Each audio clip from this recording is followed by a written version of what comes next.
The first concept is talking about the law of diminishing marginal returns. Um, so with increasing of number of workers, the total products increasing and then decrease. So the marginal product is 6, 11, 4, 1, 0, and negative 5. 11 is the highest. And so based on this, we can draw a graph like this. So in this region, it increase with a highest with higher slope. And also we can see from the red line, and then it goes to the slope decreasing, but it's still actually increasing. And suddenly it just decreases.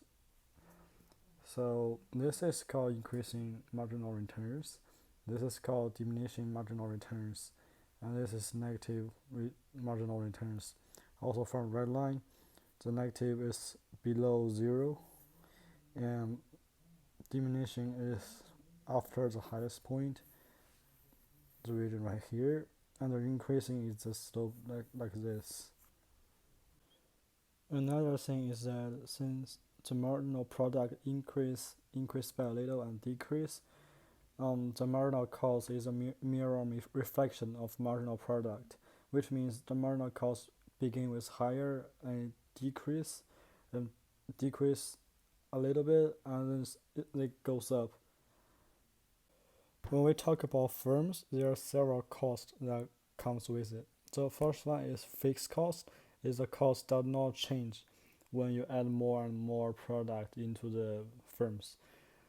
Oh no, when you add more and more material into the firms. The second one is variable cost. Is the cost that change with the amount of products.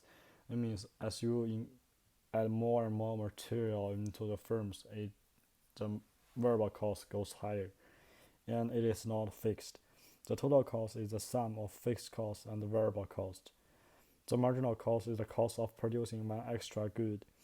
This is the graph of total cost, variable cost, and fixed cost.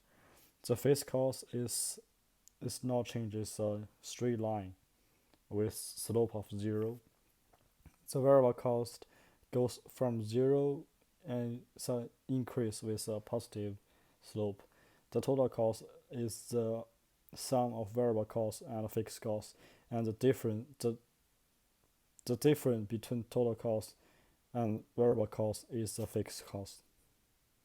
When we talk about average, the average fixed cost is the fixed cost divided by the quantity of output. It also decreasing as the quantity increases. Also, another one is average variable cost is the variable cost divided by quantity of output.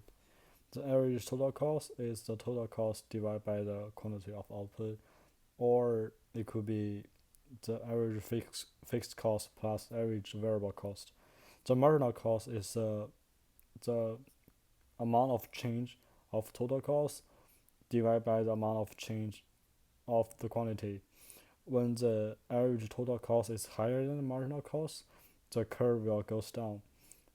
When the average total cost is less than marginal cost, the curve will goes up.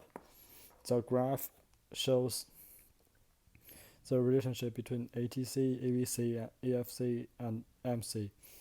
When ATC is higher than marginal cost, the curve will goes down, and when marginal cost is higher than the average total cost, the curve goes up, and the AVC goes down as well, and increasing and getting closer and closer to the ATC.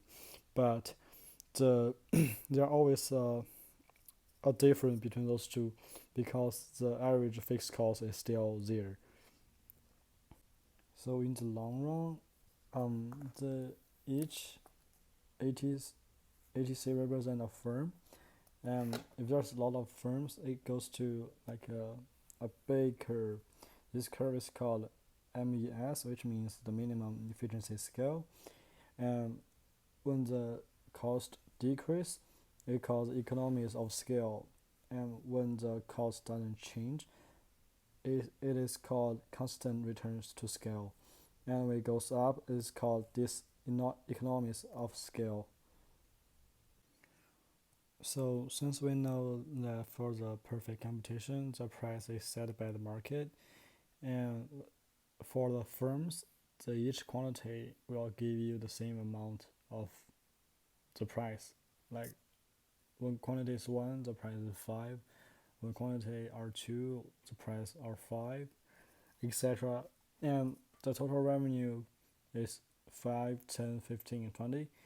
But the marginal revenue and the average revenue are constant at 5. So therefore, this is the firms, and this is a line called Mr. DARP, which means the marginal revenue, demand, the average revenue, and the price are the same for $5. And we can draw marginal cost here, and the quantity right here when marginal cost equal to marginal revenue is the maximizing profit. That means if you less than quantity of this not enough, not the highest, not the maximized profit. When you go above it, it's not the maximizing profit. Here, when the price is higher than the average total cost, which is the green line, um, this small box is the total cost, and this big box is the total revenue, which means this small green box is the gain. It's the profit, so it's profitable. But when the total cost is higher than the price, this box is the total revenue, but this big box include the red area is the total cost, which means the cost is higher than the revenue, so there will be a loss in the trade. Also, in the long run, the firms will enter the trade when it's profitable, means they can gain money from through trading, um, which means the econ profit. The firms will exit when they lost money. So for the short run, if the average revenue is less than the average variable cost, it means it cost is higher than you keep running, so you should shut down. And when the average cost is less than the average revenue, means that you can keep running it and don't have to shut the factory down.